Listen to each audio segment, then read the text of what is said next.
Hey, welcome to this edition of Thrive. As always, I hope it finds you well no matter where you find yourself in the midst of life at the moment.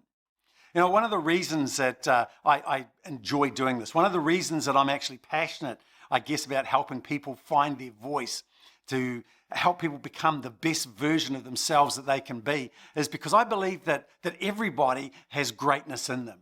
I believe that you have greatness in you. And what drives me in life, my passion in life, you could call it that, is to help people begin to find their voice and to step into that greatness. You know, I believe that you have more potential than you probably give yourself credit for. And when I talk about greatness, it doesn't mean that everybody is going to stand on a world stage, that everybody's name is going to reverberate down through history, that the whole of the world will know who you are.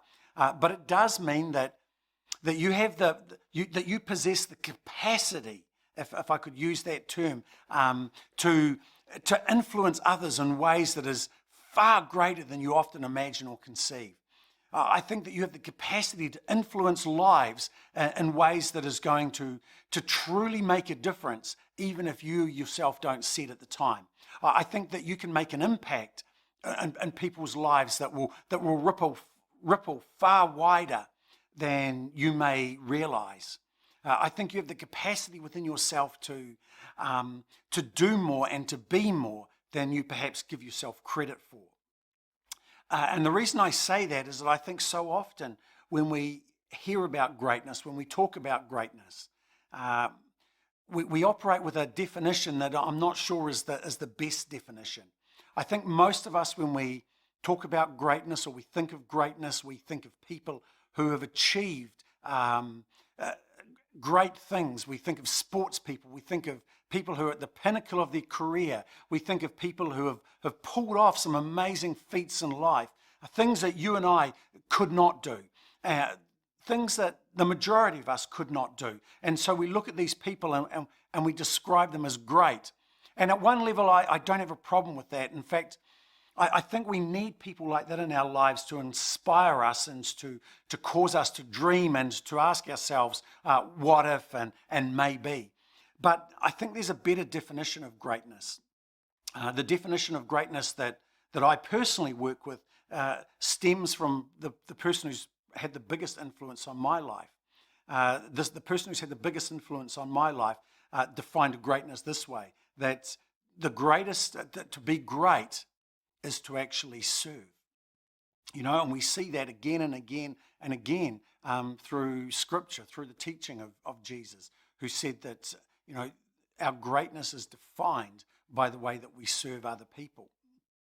And that's why I think that so many of us have the potential or greater potential to experience greatness and to be great than we give ourselves credit for. Because your capacity to influence people, your capacity to leave a lasting legacy, your capacity to leave an impression on others that is going to inspire them and make a difference in their life is limited only by the vision that you have for other people and your willingness to serve other people to see that come about. You know, greatness is not about capacity in terms of the way that the world often defines it. It's not about prowess in the business world or the sporting world or however you want to define it. It's really about character. It's really about a willingness to follow in the footsteps of the one who gave himself for you and I, and who said that greater things than me you'll do in my name. And the things that Jesus did issued out of his character. They issued out of the way that he saw people and the potential he saw in people. Everything that Jesus did was always in response to the person in front of him. And as a consequence, we would look at him and say he's the greatest person that the world has ever known. Nobody has done greater things than he is. He's pulled off the greatest miracles in history. We still talk about him today. His very being divided history from before he was born to after he was born. And you see, the thing is that I think that when we tie greatness to achievement, when we tie greatness to capacity, we actually deny ourselves the opportunity to be who God has called us to be. But when we tie real greatness to character, it means that you and I can be great. You and I have the opportunity to make a lasting impact and leave a legacy in this world that is going to far outlast anything that any of the sporting greats or the political greats or the film greats is ever going to leave, in my opinion. And so I want to encourage you that, to think of yourself as a person with potential for true greatness, for genuine greatness. I want to encourage you to look at your life not in terms of achieving great things, but to doing great things by serving other people. I want you to, if you want to be truly great, I want to encourage you to start looking at just two things. What is your passion in life? What is it that really gets you excited? If you're going to truly step out of ordinary into greatness, I think it begins by identifying that one thing that really gets you going, that one thing that you're truly passionate about. It could be anything. But once you discover it, you're going to begin to understand how God's wired you and what He's wired you for. Because when you recognize what it is you're passionate about, and you ask the question, why am I passionate about this? You've actually discovered your purpose in life.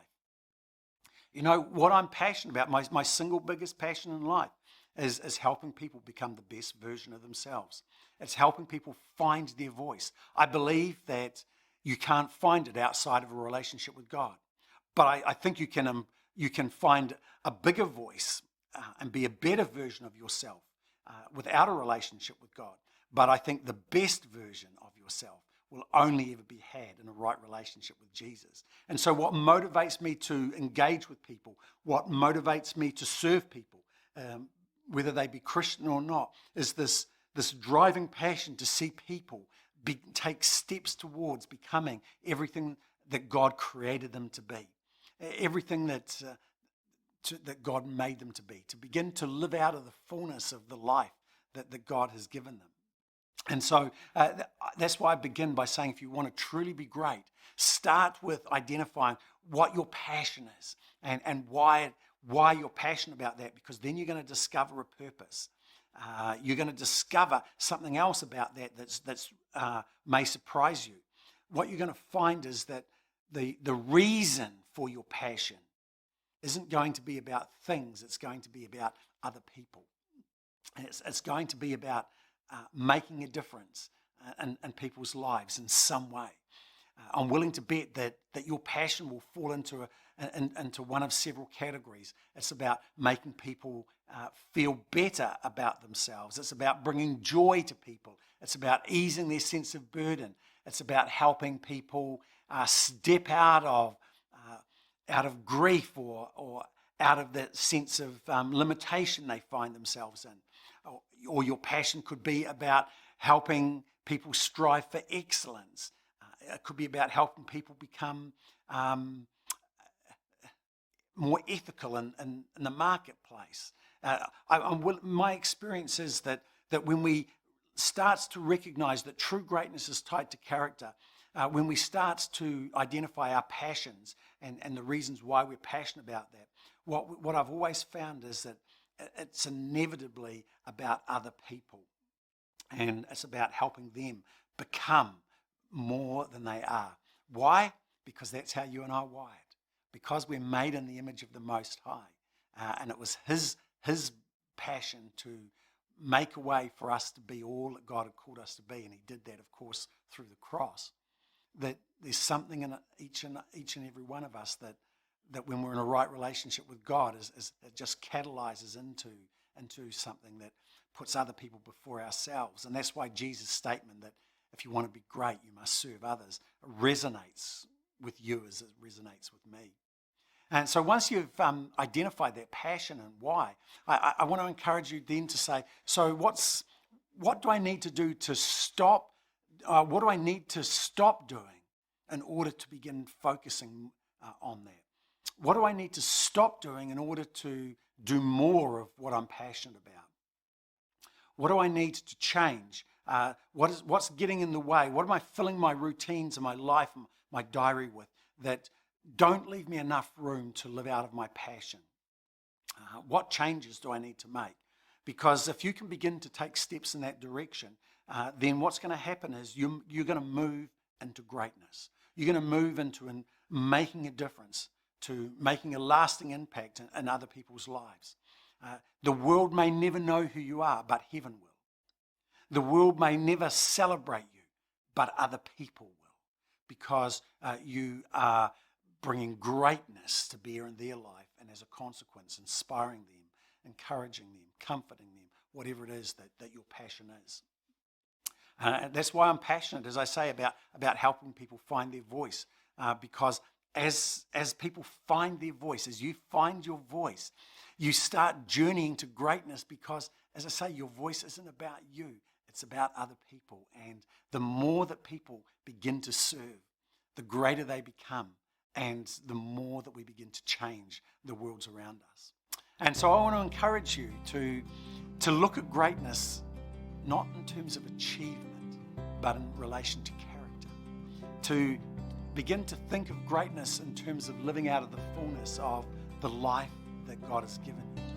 To tie greatness to serving others, so that suddenly your passion, your purpose in life has a meaning that is greater than yourself, and there becomes with it a motivation to start living out of that in ways that perhaps you may not have yet.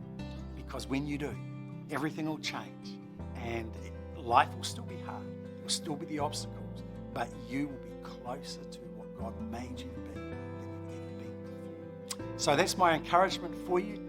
God bless you. I look forward to catching you next time.